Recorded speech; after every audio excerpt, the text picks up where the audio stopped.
there, Shannon, hopping on here to teach a little model of compassion.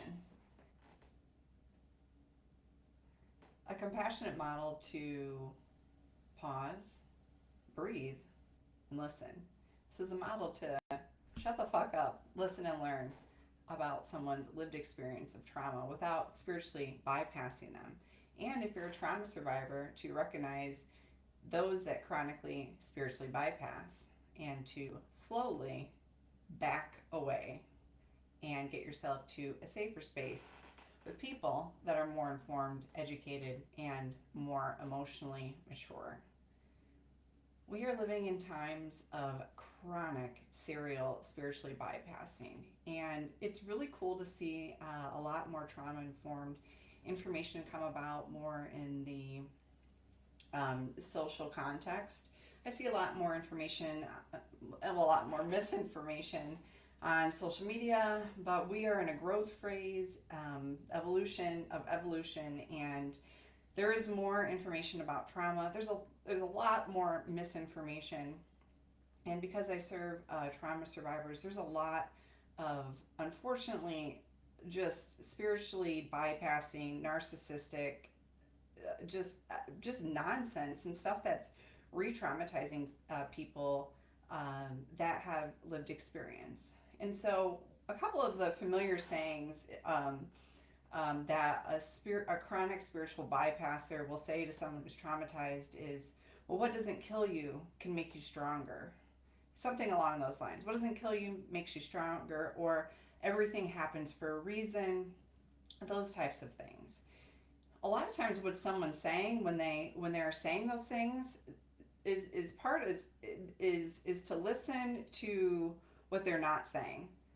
What they're not saying and what they're showing you through their words is that they do not have the education, the emotional maturity, the embodiment, the experience to sit with you through your experience.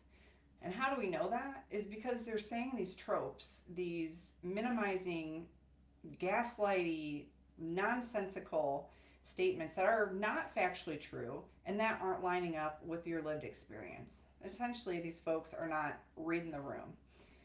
They're not reading the room, and these statements are often said by folks that are supposed to support you, or even by helping practitioners that don't understand trauma. This is part of the reason why we're in this mess, is this suck it up mentality, or this vibe higher mentality of, oh, it all happens for a reason, and this is my incarnation because my trauma history has been, so hard. There's a lot of spiritual bypassing and what people are now believing about themselves, which may be fine if that fits for you, but oftentimes it's not a fit. Part of the spiritual experience is the human experience, embodying the fact that someone's traumatized and they're trying to tell you about their lived experience, and if you counteract that with, well, you're stronger because of that, you may as well just say, hey, I don't know anything about this, and I'm just going to sit here and listen. That's probably a more helpful statement and more realistic. And I really want to normalize the fact that when we're adults, we don't know everything. A full-fledged, embodied, emotional, spiritual, cognitive, intellectual, energetic, even spiritual adult knows when to say, you know what, I don't know enough about that. Let me listen and learn from you. And in those moments when you're starting to, if you find yourself to be someone who is a serial spiritual bypasser, this is somatic work, to sit there, to be quiet, and to listen to the person, and even to say sometimes, like, I don't know how to help. We also have to come into the fact of knowing, like, how we came about these beliefs. We came about these beliefs because for a long time, the helping professions actually came through not only colonization, but the helping professions have come through the pastoral model, come through a lot of religious models. And a lot of times religion can not only help someone, but can harm someone if religion and spirituality aren't trauma informed.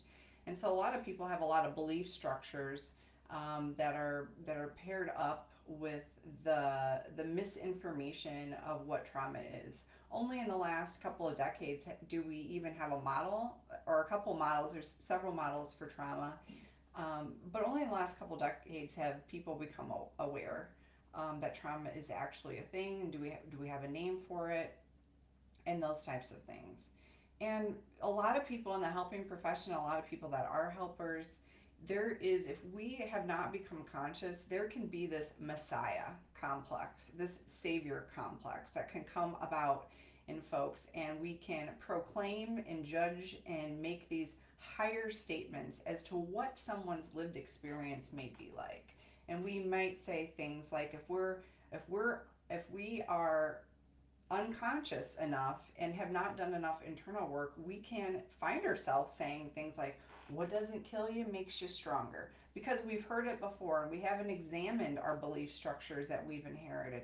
We haven't examined the social mimetics, the memes that have been passed down. Memes are real live energies that have been passed down that take that energetically society becomes possessed with. And so we're possessed with memes that are nonsensical at this point in time as to what we're saying when someone starts to describe their trauma history or start to disclose things.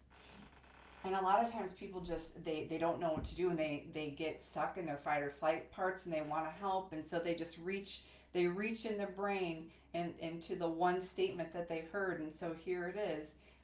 It's like, oh, you're so strong because you've survived trauma. No one is stronger because they've survived trauma. Someone's life is harder because they've survived trauma. And so when someone has healed, and then they can then and only then can they define, that person individually can define strength or not, and they're allowed to narrate their story, spirituality, religion, all of it included.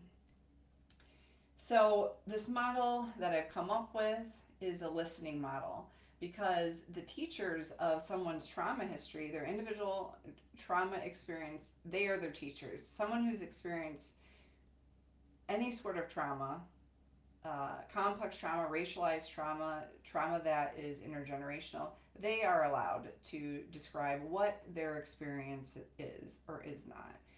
You should have no opinion on that, especially if you're not living in their body or have no experience in trauma or understanding whatsoever. This is a time, and these moments can be awkward when you don't know what to say. They can be awkward to know that you really have no experience or no business even offering any advice. Also, notice that someone's probably not asking you for advice. We need to learn how to sit back and listen. A lot of times this is described as holding space. Just so many people don't know how to hold space because they haven't held space for their own stuff.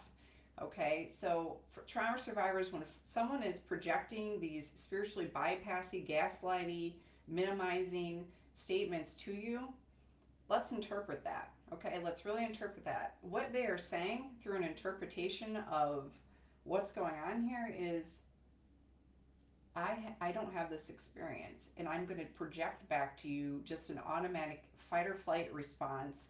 And hopefully this makes you feel better because I'm too uncomfortable with myself, and I've never held space enough for my own stuff, and I don't understand trauma, and I'm scared, and I'm stuck with all these unconscious projections.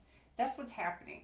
So this has nothing to do with you, dear trauma survivor. This has everything to do with the person's unconscious primal responses that they have not really examined, okay?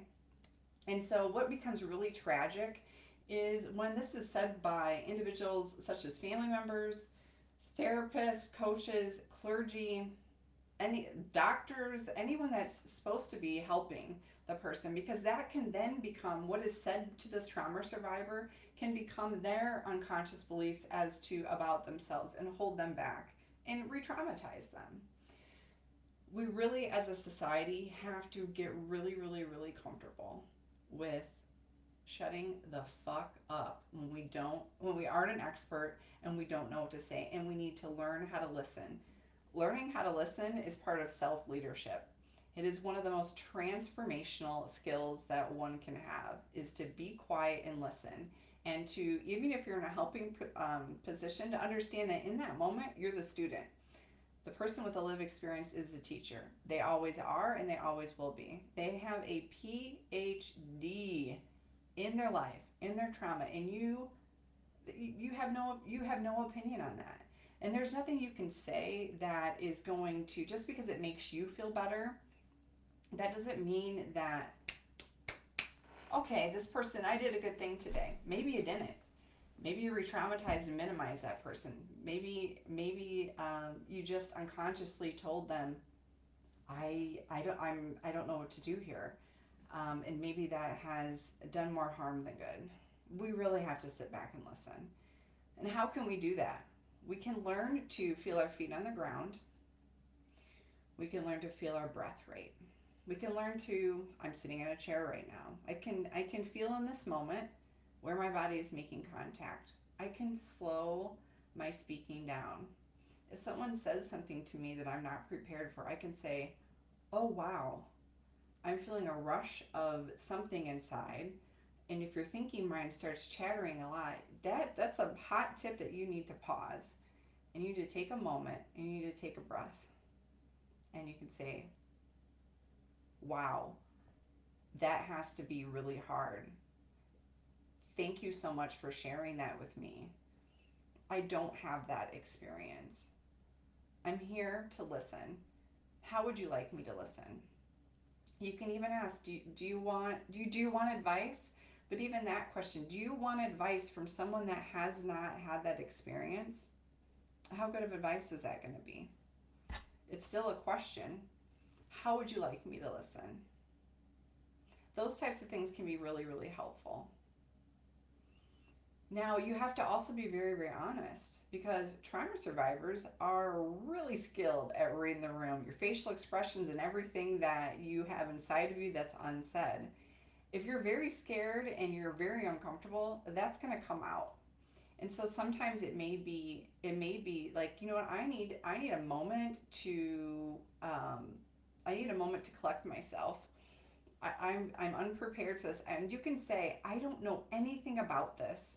I don't know anything about this. I want to support you. Please tell me more and I will listen. And after you've listened, then you could say, thank you so much for sharing. Like, how are you doing after sharing that?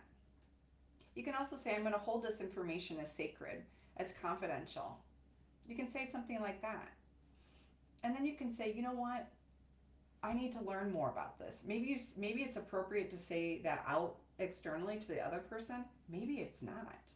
Maybe it's something that you don't get any awards for being, you don't get any like credits for being a safer person that someone's disclosing their trauma history to. Again, if you're looking for a pat on the back for being like a space holder or a helper or whatever, that's, you got some work to do there. So sometimes it's not appropriate to be like, I'm going to go look some of this up. I'm going to go watch some movies. I'm going to read some books. Maybe internally you're just, you're flagging that as far as like, this is something that I need to do. Again, we have to examine as helpers, as people of humanity, we have to understand this like archetype, this kind of dark archetype that through the collective consciousness, the savior archetype, this messiah complex.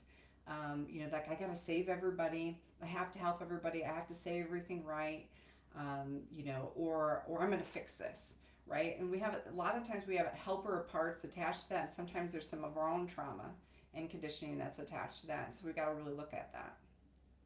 And so hopefully this kind of spicy video for me, I'm a reflector. This is coming through the collective consciousness today, as far as like where we're at and what we're here to embody and master. I'm here to teach to the masses. Unfortunately, that is part of why I'm here. And if I say unfortunately, because it's not always well received, that's okay. It's unfortunate, and it's fortunate for those that are wanting to hear some sort of information that's not widely talked about. A lot of times there's, we try to make healing, all about the light, and we bypass someone's actual lived experience and their trauma, and the depths of their soul, the depths of their psyche. Psyche and soul is used interchangeably, and sometimes through our own unconsciousness, we can, although we can be well-meaning, we can not see and hear the person. We can center ourselves. We can, especially those in the helping professions, can be like, okay, I've got to fix this. I have to fix everything. Do you? Do you have to fix everything? Because what can be more useful in a lot of moments is just listening. And I refer to that as shutting the fuck up. Shutting the fuck up and relaxing and breathing into calling those parts back, asking the parts of you that are activated to step back or come a little bit closer. Can you turn that down, that helper part of you down, that savior complex part of you down, and so you can actually listen. Then asking questions if that's appropriate. Like, how was that for you? Oh my gosh, have you, how are you doing now? How hard has life been? Those types of things. Just coming through. If you come through the frequency of compassion and curiosity, truly, that is going to be more well received by another person than you trying to say something. Because let's be honest, anything that you say doesn't negate the fact that this person has a lived experience of trauma. So if you're trying to say the right thing, well, you can just throw away that idea because the person still experienced the trauma. You're still sitting there in front of them. You may as well do something that's effective, which is shut the fuck up and listening and being a human, and and examining whatever is coming up within you or even outside of you, what you've said, examining that. And this gives a good chance to do a relational repair. All relationships, even in the helping professions, ruptures, conflict, that's part of all relationships, even in the helping professions. So this can give a good chance to be like, earlier you said this thing to me, and I feel like I bombed it. And again, don't make it about you. I say I feel like I bombed it because I wasn't listening, and I said this thing that was uninformed, and I apologize for that. And then asking them how their body, after you apologize, and then say how you're going to in the future change this. Be like, I watched some videos, I got some training, I got supervision, those types of things. I didn't disclose your information. I went in and did some more work on why I did this, and say, I don't want this to be about me. I'm just explaining, hopefully, how I can help you in the future. And when you have said that, the next question, because your apology is not done here yet, the next question is, how did you receive that? And they may say, fuck you. Okay, I don't want to work with you. This isn't about you. You don't get it. You missed it in the moment. That's fair. Okay, that's some fair feedback. Okay, and that's okay, because you did miss it, and that's okay to get that type of feedback, because you also, as an adult, you got to be open to receiving feedback. And this is for everybody. This teaching is for everybody. So we got to be open to saying, I actually don't know anything about that.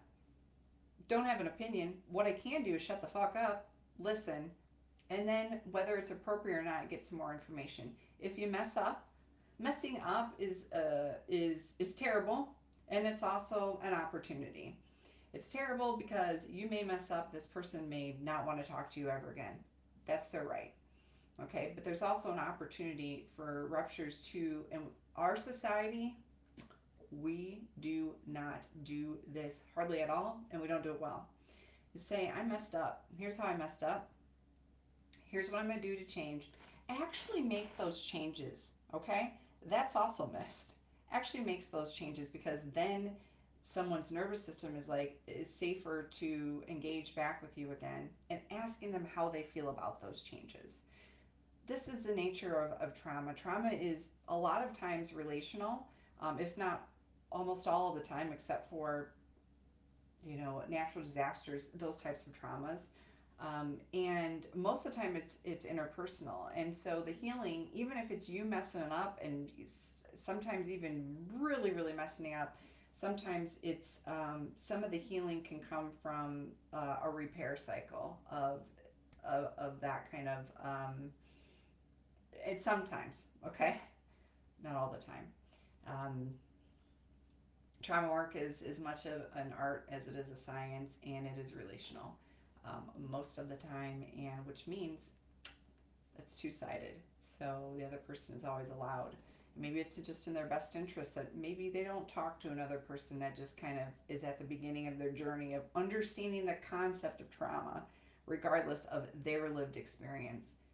They may not, it's not about you again. They may not have the bandwidth to sit with another person that's trying to get it. Okay?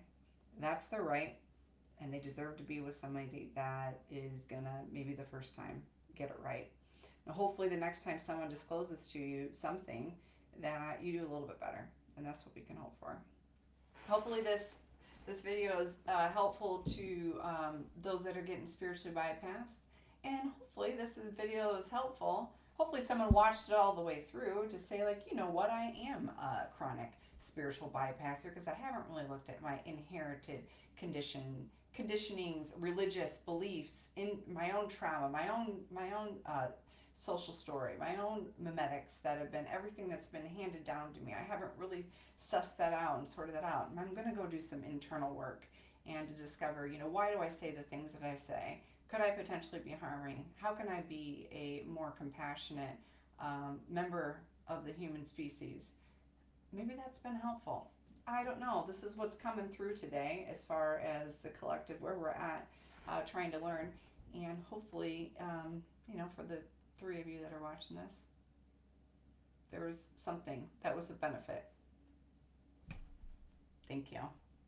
Thanks for being open. Thank you for listening. Thanks for shutting the bug up. It's part of being an adult. And we don't get credit. We don't get credit for being a really good listener. No, we don't. This is actually just an innate part of our system that we're here to reprogram back into the collective consciousness. And I appreciate those that are doing deep, deep, deep internal work about you.